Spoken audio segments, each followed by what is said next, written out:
بسم اللہ الرحمن الرحیم۔ الحمدللہ آج ہماری تلاوت کا آغاز 28ویں پارے سے ہوا۔ سورہ مجادلہ۔ ایک خاتون حضرت خولہ رضی اللہ تعالیٰ عنہ اللہ کے نبی کی خدمت میں آئی اپنے شوہر کی شکایت لے کر، اور اس پہ اصرار کرنے لگی۔ ایسا لگ رہا تھا اللہ کے نبی سے جھگڑ رہی ہے۔ کہہ رہی تھی میرے شوہر اوس بن ثابت نے کیا کیا، مجھ سے زہار کر لیا۔ زمانہ جاہلیت میں یہ الفاظ استعمال ہوتے تھے، تم میری ماں کی پشت کی طرح ہو۔ یہ طلاق کے معنی میں استعمال ہوتا تھا۔ بیوی شوہر سے جدا ہو جاتی تھی۔ یہ اپنے شوہر کی شکایت لے کے آئی کہ میری جوانی اس نے تباہ کی ہے، میں نے اپنا پیٹ اس کے لیے چاک کیا ہے، اور جب اب میں بوڑھی ہو گئی اس نے مجھے چھوڑ دیا۔ اب میرے چھوٹے بچے ہیں، اس کے پاس رہیں گے ضائع ہو جائیں گے، میرے پاس رہیں گے کہاں سے کھائیں گے۔ کچھ ایسے اصرار سے کہہ رہی تھی تو اللہ رب العزت فرماتا، عائشہ فرماتی ہے میں قریب کے کمرے میں تھی، بہت ساری باتیں میں بھی سن نہیں پائی، لیکن اللہ نے کہہ دیا قد سمیع اللہ، میں نے سن لیا، میں نے اس عورت کی باتیں سن لی ہے، اور آسمان سے حکم آ گیا۔ یہ میاں بیوی پھر زندگی گزار سکتے ہیں، اس غلطی پر توبہ کریں، یہ واقعی ایک گناہ ہے، لیکن کفارہ دے دیں گے، ازواجی زندگی بحال ہو جائے، ازواجی رشتہ بحال ہوگا۔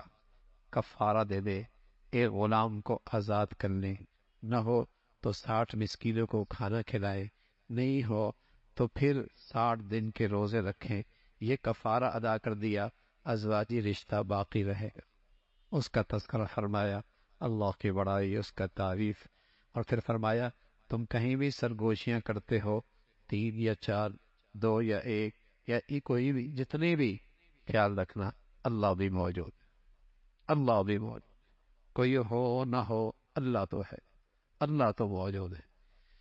اسی کا تذکرہ فرمایا، یہودی اللہ کے نبی کو پریشان کرنے کے لیے مختلف بہانے میں سرگوشیاں کیا کرتے تھے، اس کی مذمت فرمائی، مجلس کے آداب بتائے، کوئی آئے تو وسعت پیدا کرو، اس کے لیے گنجائش پیدا کرو، اس کا تذکرہ فرمایا۔ پھر فرمایا جو اللہ کے ذکر سے محروم ہوتے ہیں وہ شیطان کے زیر اثر رہتے ہیں، وہ شیطان کی جماعت، اور ایمان والے جن کے دلوں میں واقعی ایمان ہو وہ کبھی کفار سے دلی دوستی نہیں رکھتے، وہ کفار سے اور کسی کافر سے دلی محبت اور دلی دوستی نہیں رکھتے، چاہے ان کے اپنے ہی کیوں نہ ہو، باپ ہی کیوں نہ ہو، اولاد ہی کیوں نہ ہو۔ اگر کافر ہے تو وہاں رشتوں کی بنیاد نسبی اور خونی نہیں، رشتوں کی بنیاد اسلام ہے، اسلام رشتوں کی بنیاد ہے۔ اگر وہ نہیں ہے تو ان کا کوئی تعلق نہیں۔ پھر اللہ رب العزت نے فرمایا یہ لوگ ہیں جن کے دلوں کے اندر ایمان لکھا جا چکا ہے، ان کی تصدیق کی جاتی ہے، اور ان سے یہ اللہ کی جماعت ہے، یہ اللہ کی جماعت ہے، اور اللہ ان سے راضی ہے، اس کا تذکرہ فرمایا۔ پھر سورہ حشر ہے، اللہ کی حمد و ثنا ہے، اور پھر مدینہ منورہ سے بنو نذیر یہودیوں کا ایک قبیلہ تھا جس سے مسلمانوں کا معاہدہ تھا، لیکن وہ سازشی قوم ہے، خفیہ طور پہ مشرکین سے ان کے تعلقات تھے اور مسلمانوں کے خلاف سازشیں کرتے تھے۔ اللہ کے نبی صلی اللہ علیہ وسلم نے طے فرما دیا انہیں یہاں سے جلا وطن کرنا ہے۔ تو مدینہ میں ان کے بڑے محفوظ قلعے تھے، اور معاشی طور پہ وہ بڑے مضبوط تھے۔ ان کا تو خیال بھی نہیں تھا کہ رسوائی اور ذلت کے ساتھ یہاں سے ہم نکالے جائیں گے، لیکن نکالے گئے اور وہاں سے انہیں نکالا گیا۔ پھر حضرت عمر کا دور آیا، انہوں نے ان کو پورا جزیرہ عرب سے نکال دیا، اخرج الیہود من جزیرۃ العرب، پورے جزیرہ عرب سے نکل گیا۔ پھر یہ مسلمانوں کی نکمی پن ہے اور مسلمانوں کی یہ کمزوریاں ہیں۔ آج پھر یہودی ہر طرف سازشوں کا جال بن رہا ہے، اور اس کا نظریہ اور عقیدہ یہ ہے کہ مدینہ ہماری ریاست ہے، یہ ان کا مذہبی عقیدہ ہے۔ ہر طرف پورے عرب کے خطے کے اندر وہ مختلف انداز سے سازشیں، اور ان سازشوں کے پیچھے وہی، اور سب سے بڑی سازش کہ مسلمانوں کو تقسیم کر دو، ٹکڑوں میں بانٹ دو اور اس کی چھوٹی چھوٹی کالونیاں بنا دو، اور پھر ان سب کو اپنے زیر اثر لے لو، اور پھر جو چاہو پھر ان سے کرا لو، اور وہ اس سازش میں کامیاب ہے۔ پھر مال فے کا تذکرہ فرمایا کہ مال فے جو بغیر لڑے ہاتھ آ جائے اور مال غنیمت جنگ کے بعد حاصل ہو جائے، اس کی تقسیم اور اس کا طریقہ کار بتایا۔ پھر مخلص مخنصار کا تذکرہ فرمایا کہ ایمان کی نسبت سے کچھ لوگ ان کے پاس ہجرت کر کے آئے اور انہوں نے اپنے دل بڑے کی، انہوں نے ان کے لیے اپنے دل بڑے کر دیے اور اپنے گھر پیش کر دیے، اپنی زمینیں پیش کر دی اور اپنی زندگی کی ساری ان سہولیات ان کو سامنے پیش کر دی۔ اگرچہ خود ضرورت مند ہے لیکن وہ ایمان کی نسبت سے ان کی طرف ہجرت کر کے آئے نا، انہوں نے اپنے دل بڑے کر دیے، ان کا دامن وسیع ہو گیا اور سب کو اپنے ہاں رہائش دی، لیکن پھر اس کا بدلہ مہاجرین نے بھی خوب دیا، خوب ان کی حوصلہ افزائی کی۔ اللہ نے ان انصار اور مہاجرین کی تعریف فرمائی اور فرمایا ایمان والے اپنے دل کے اندر کسی ایمان والے کے لیے حسد اور کینہ اور بغض نہیں رکھتے، اور یہ جنت کی علامت ہے۔ کسی مسلمان کو اللہ ایسی نصیب فرما دے کہ اس کا دل حسد اور کینہ سے بغض سے پاک ہو، یہ جنتیوں کی علامت ہے، یہ جنتیوں کی علامت ہے۔ تو مسلمان اللہ خالص ایمان دے دے تو پھر ان گندگیوں کے ساتھ اس کے دل میں کوئی گنجائش نہیں ہے۔ پھر منافقین کی مذمت فرمائی، وہ کس طرح یہودیوں کا ساتھ دیتے ہیں۔ اللہ رب العزت نے ایمان والوں سے تلقین کر، اللہ سے ڈرو اور اس دن سے ڈرو جس دن کوئی کسی کے کام نہیں آئے۔ قرآن کی تاثیر ہے، اس کی تاثیر تو اثر پہاڑوں پر بھی ہوتا ہے، پھر انسانوں کے دل پہ اس کا اثر کیوں نہ ہو۔ قرآن کی تاثیر تو ایسی ہے کہ پہاڑے بھی اس سے اثر لیتے ہیں، انسانوں کے دل کیوں اس کا اثر نہ لے۔ پھر اللہ کی بڑائی، اللہ کی تعریف کا تذکرہ ہے، اس کی صفات ہے۔ پھر سورہ ممتحنہ ہے، اللہ رب العزت نے اہل ایمان کو تلقین فرمائی، جو میرے دشمن وہ تمہارے دشمن۔ یاد رکھو، جو مسلمانوں کے خلاف سازشیں نہ کرے کافر، اور مسلمانوں کے خلاف مسلمانوں کو تکلیف نہ پہنچائے، ان کے ساتھ اچھا سلوک سے پیش آؤ، یہ تو اسلام کا حکم ہے۔ لیکن جو مسلمانوں کے لیے سازشیں بن رہے ہیں اور ہمیشہ مسلمانوں کے خلاف جسے کہیں کہ مختلف انداز سے مسلمانوں کو ترسوا کرنے کی اور تکلیف دینے کی درپے ہیں، ان کے ساتھ دوستانہ تعلقات کی اجازت نہیں ہے۔ ایک صحابی، مخلص صحابی حاتم ابن بلتع، انہیں جب پتہ چلا کہ اللہ کے نبی مکہ کی طرف سفر روانہ کرنے لگے ہیں، انہوں نے صرف اس خیال سے کہ اپنے خاندان جو مکہ میں رہتے ہیں ان کا تحفظ ہو جائے، انہوں نے یہ بات مکہ والوں کو بتا دی۔ اللہ کو یہ بات پسند نہیں آئی، تم ان کے اپنی اولاد کی اور اپنے رشتہ داروں کے تحفظ کے لیے راز کی بات دشمنوں کو بتا رہے ہو۔ اس کی مذمت فرمائی۔ اس مخلص صحابے نے توبہ کی اور فرمایا تمہارے لیے تو بہترین نمونہ ابراہیم علیہ السلام کی زندگی ہے، جنہوں نے کیسے اپنے تمام رشتہ داروں سے برات کا اعلان کیا اور صاف کہہ دیا میری دشمنی اس وقت تک تمہارے ساتھ باقی رہے گی جب تک کہ تم ایمان نہیں لے کے آؤ، جب تک کہ تم ایمان نہیں لے کے آؤ۔ اس کا تذکرہ فرمایا۔ پھر ایمان والوں کو تلقین فرمائی، اگر مکہ سے کوئی ہجرت کر کے خاتون آ جائے تو اس کا ایمان دیکھ لو، اگر وہ مخلص ایمان والی ہے پھر اپنے معاشرے میں اس کے لیے گنجائش پیدا کرو، گنجائش پیدا کرو۔ اور کافر کی اب وہ بیوی نہیں ہو رہ سکتی، اور کوئی کافر مسلمان عورت کا شوہر نہیں ہو سکتا، اس کا تذکرہ فرمایا۔ پھر اللہ کے نبی سے فرمایا یہ آپ کے پاس آئیں تو آپ ان سے بیعت کریں کہ شرک نہیں کریں گے، چوری نہیں کریں گے، زنا نہیں کریں گے، ناحق قتل نہیں کریں گے، کسی کو پر بہتان نہیں لگائیں گی، بچوں کو ناحق قتل نہیں کریں گے، ان بنیادوں پر ان سے بیعت کر لے، اس کا تذکرہ فرمایا۔ پھر سورہ صف ہے، اللہ کی راہ میں جہاد فی سبیل اللہ میں صف کی مضبوطی کے ساتھ دشمن کا مقابلہ کرنا، اس کی تعریف ہے۔ اور پھر اللہ کے نبی کا جو انجیل میں تذکرہ ہے، انجیل میں تذکرہ ہے کہ آپ اللہ کے نبی ہیں۔ انجیل جو آپ سے پہلے نازل ہونے والی کتاب ہے، اس میں احمد کا تذکرہ، پھر فرمایا اس میں اس نبی کے پاس ایک دین ہوگا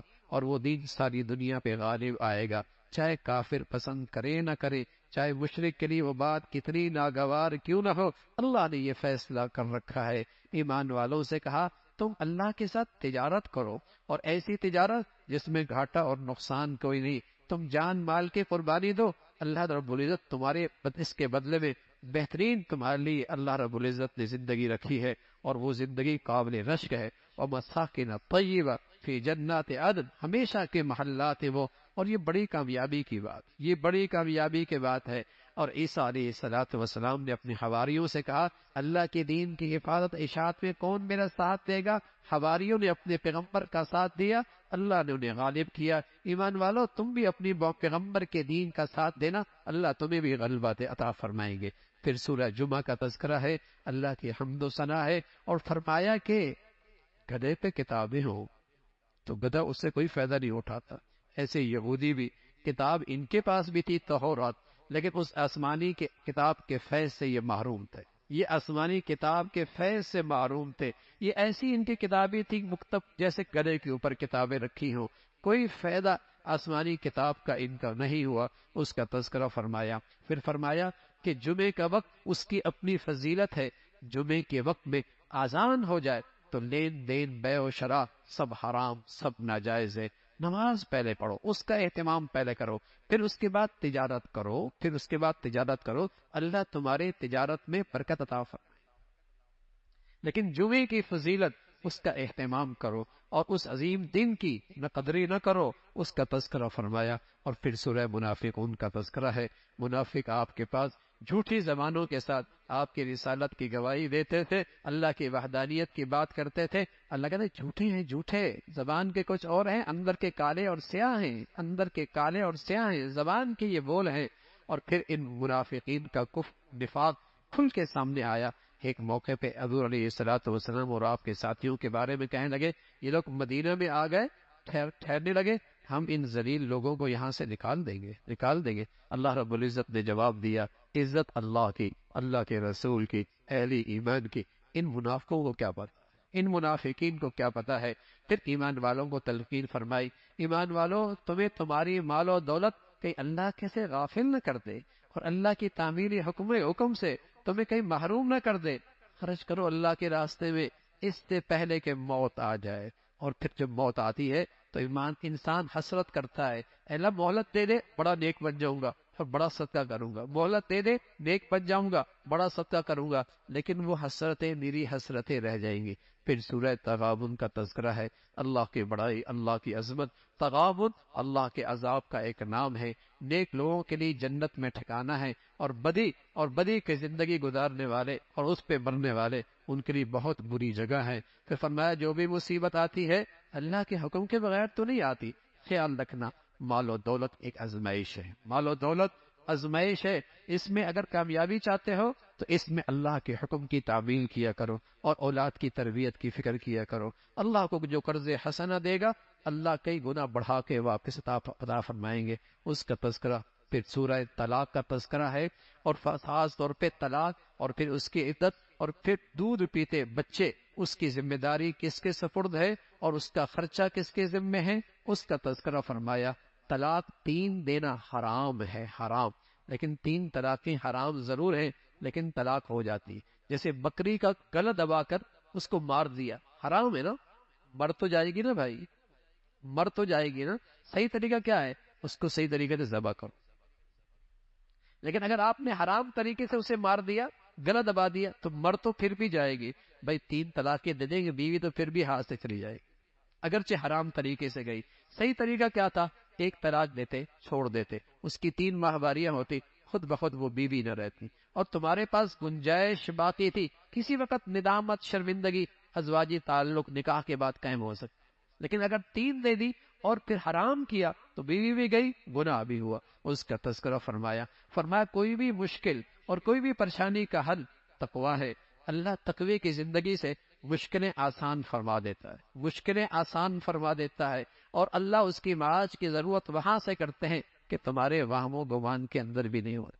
ہر مشکل کی آسانی تقوی اور تقوی کے اور پرہیزگاری کی زندگی، نیکی کی زندگی نہیں بتائی، تقوی کی زندگی بتائی۔ آج مسلمان نیکیاں کرتا ہے، تقوی اختیار نہیں کرتا، اس لیے مشکلات کا شکار ہے۔ نیکیاں کرتا ہے، گناہ بھی پہاڑوں جیسے کرتا ہے، نیکیاں بھی ویسی لیکن گناہ بھی ویسی، اس لیے نیکیوں کی ساری تاثیر ختم ہو جاتی ہے۔ اس لیے فرمایا اگر زندگی کی مشکلات سے نجات پانا چاہتے ہو، گناہوں سے پرہیز کرو، مشکلیں آسان ہو جائیں گی، معاش کا مسئلہ عزت سے اللہ آسان فرمائیں گے، اس کا تذکرہ فرمایا۔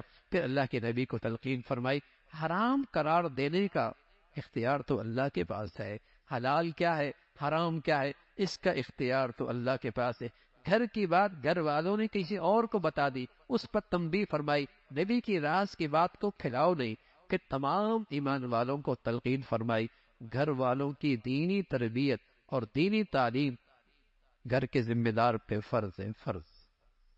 صرف اپنا دیندار بننا کافی نہیں، گھر کی اہلیہ اور گھر کی بیوی اور گھر کے بچے، ان کی دینی تربیت مسلمانوں پہ فرض ہے۔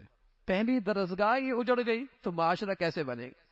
پہلی درسگاہ ہی اجڑ کے رہ گئی تو معاشرہ کیسے بنے گا؟ معاشرے کی پہلی اکائی تو گھر ہے نا بھائی، اور جب گھر ہی کا ادارہ اور گھر ہی کے درسگاہ اور گھر ہی کی تربیت گاہ اجڑ گئی ہے تو پھر معاشرہ کیسے اچھا ہو سکتا؟ گھر تو بھائی پہلی اکائی ہے معاشرے کی اور پہلی درسگاہ ہے، اس کے دو مربی ہیں، باپ اور ماں، با اور ماں، اس لیے ان کا آپس کا باہمی اعتماد اور محبت ہونا ضروری ہے۔ اگر دونوں ماں باپ کی زندگیوں کا رخ الگ ہے، درسگاہ اجڑ کے رہ جائے۔ بتائیے نا، اگر کلاس کے ٹیچر ایک دوسرے سے دستے گریبان ہو، ان بچوں کا کیا حال ہو، اس نسل کا کیا حال ہو؟ وہ گھر کی پہلی درسگاہ ماں باپ کی زندگی ہے، گھر کی درسگاہ ہے، یہ تربیت گاہ ہے، یہ تعلیم گاہ ہے، لیکن جب تک یہ دونوں ایک رخ پر ہوں گے، اور وہ رخ آخرت، اللہ کی رضا، اللہ کی پسند کی زندگی، پھر نئی نسلیں بنا کرتی ہیں، پھر قومیں بنا کرتی ہیں۔ پہلے گھر خراب ہوتے ہیں، پھر معاشرہ خراب ہوتا ہے، پہلے گھروں میں نفرتوں کی آگ ہوتی ہے، پھر معاشرہ نفرتوں کا شکار ہو جاتا ہے، پہلے گھروں کا سکون جاتا ہے، پھر معاشرہ بے سکون ہوتا ہے۔ تو فریضہ تھا مسلمانوں کے گھروں کی زندگی کا کہ اپنی اولاد اور اپنے گھر والوں کی دینی تربیت کرو، دینی اخلاق زندہ کرو، دینی عقائد کی فکر کرو، ان کی آخرت کی زندگی کی فکر کرو، یہ فریضہ ہے۔ پھر اللہ رب العزت نے بتایا، ایمان کوئی نہیں، ایمان کوئی نہیں تو کافر کا عذر کل کوئی نہیں قبول ہونا، کل پھر کوئی عذر قبول نہیں ہونا۔ اے ایمان والو، سچی توبہ کرو، توبۃ نصوحا، سچی توبہ کرو۔ اور سچی توبہ کیا ہوتی ہے؟ سچی توبہ میں 4 چیزیں ہوتی ہیں، اللہ ان راتوں میں ہمیں نصیب فرما دے، اللہ ان راتوں میں ہمیں نصیب فرما دے۔ سچی توبہ میں 4 چیزیں ہوتی ہیں۔ پہلی چیز، اپنی پچھلی زندگی پر دل کی سچی ندامت، دل کی سچی ندامت، پہلی چیز۔ دوسری چیز، آئندہ ایسی غلط زندگی گزارنے کی نہ گزارنے کا سچا عزم، سچ اے اللہ اب گناہ نہیں کر، یہ سچا عزم۔ تیسری چیز، کسی کے حقوق دینے ہیں، ان حقوق کی ادائیگی، فوراً ان کی حقوق کی ادائیگی۔ چوتھی شرط یہ ہے کہ اللہ کے ایسے حقوق ضائع کیے، حج نہیں کیا، زکوٰۃ پوری نہیں دی، نماز رہ گئی، ان کی قضا کرنا شروع کر دے، ان کا ازالہ کرنا شروع کر دے۔ یہ 4 بنیادیں ہیں سچی توبہ کی۔ سچی توبہ کی ندامت سچی ہو، آئندہ نہ کرنے کا عزم ہو، مخلوق میں سے کسی کا حق ادا کرنا ہے، اس کو فوراً ان کے حقوق ادا کرے، یہ طے کر لے کہ ان کا حق ادا کروں گا، اور ساتھ ساتھ جو فرائض اللہ کے چھوٹی ہوئی ہیں رہ گئے ان کی قضا کرنا شروع کر دے۔ حج نہیں تو فریضہ کرو، زکوٰۃ نہیں دی دو، نماز نہیں پڑھی ادا کرو، یہ فریضہ، یہ سچی توبہ ہے۔ اور رسول اللہ صلی اللہ علیہ وسلم فرمایا کرتے تھے، جس خوش نصیب کو یہ سچی توبہ نصیب ہو جائے، التائب من الذنب کمن لا ذنب لہ، یہ تو ایسا ہے جیسے اس نے گناہ کیا ہی نہیں۔ اللہ ہمیں نصیب فرما دے۔ اور بھائی کب پھر نصیب ہوگا؟ اگر ان راتوں میں نصیب نہیں، اس رمضان میں نصیب نہیں، ہمارے نبی فرمایا کرتے تھے کوئی ازلی بد نصیب ہی ہو سکتا ہے، اور کوئی ازلی بدبخت ہی ہوا کرتا ہے جو رمضان کی ایسی بخشش بھری گھڑیاں پائے اور رحمتوں کی یہ برسات پائے اور پھر بھی اس کی بخشش۔ اللہ نہ کرے ہم نبی کے بد دعا کے مستحق بنے، اللہ نہ کرے ہمارا گھر کا کوئی فرد اس بد دعا کا مستحق بنے۔ تو میرے عزیزوں، سچی ندامت، سچی شرمندگی انہی گھڑیوں کے اندر ہو، اور انہی تو تب راتیں رہ گئی، خوب خلوت میں رو کر اللہ کو منا لو، مزہ آئے گا زندگی کے۔ ایسا لگے گا دل کا ایک آنسو ندامت کا بہ جائے، دل ٹھنڈا ہو جائے گا، دل ٹھنڈا ہو جائے گا، دل میں سکون آ جائے گا، دل میں کلیجہ ٹھنڈا ہو جائے گا۔ توبہ کی، سبحان اللہ، توبہ ایسی عظیم الشان عبادت ہے، زندگی کی تیز ترین سواری کو آپ تصور کرو، لیکن توبہ ان سب سے تیز رفتار سواری ہے جو بندے کو اللہ کے بہت قریب کر دے، جو بندے کو اللہ کے بہت قریب، اس سے تیز سواری کوئی نہیں، توبہ سے پڑھ کر تیز سواری کوئی نہیں، جو تیزی کے ساتھ اللہ کے قریب بندے کو کر دیتی ہے۔ کہاں کہاں راندہ درگاہ تھا، کہاں ندامت کا آنسو پڑا اور ندامت اور شرمندگی کی، اللہ کے قرب کا اعلیٰ درجہ، اللہ کے قرب کا اعلیٰ درجہ ملا۔ تو میرے عزیزو، ضائع نہ کرنا ان گھڑیوں کو، ان ضروری گھڑیوں کو ضائع نہ کرنا۔ کون جیتا ہے اگلے سال بھائی؟ کتنے آپ کے پیارے جاننے والے ہیں جو پچھلے سال تھے اور آج زمین پر موجود نہیں؟ کون جیتا ہے؟ عمر فرمایا کرتے تھے، لوگ کہتے ہیں فلاں مر گیا، فلاں مر گیا، فلاں مر گیا، ایک دن دنیا کہے گی عمر بھی مر گئے۔ ہمارے بارے میں بھی دنیا یہی کہے گی نا بھائی، یہ بھی چلا گیا۔ ہاں، تو میرے عزیزو، توبتن نصوحا، سچی توبہ کرنا، سچی توبہ کرنا۔ اور پھر اللہ رب العزت نے ان 4 عورتوں کا تذکرہ فرمایا۔ 2 عورتیں نافرمان، نافرمان، اور ان کے نافرمان عورتیں، لیکن اس نافرمانی کی انہیں سزا میں دی، نبی کی رسالت بھی اور پیغمبر کی نیکی بھی انہیں اس عذاب سے نہ بچا سکی۔ نبی کی رسالت بھی اور نبی کی نیکی بھی ان کی بدعمالیوں کی سزا سے انہیں نہ بچا سکی۔ اور 2 عورتیں وہ ہیں جو غلط ماحول میں، برے ماحول میں ایمان پر ثابت قدم رہی، شرم و حیا کی زندگی اختیار کی۔ اللہ نے ان کا بھی تذکرہ فرمایا۔ ایک فرعون کی اہلیہ تھی، دوسرا حضرت مریم تھی، ان کی تعریف اور جنت میں ان کا ٹھکانہ، اس کا تذکرہ فرمایا۔ اللہ عمل کی توفیق نصیب فرما دے۔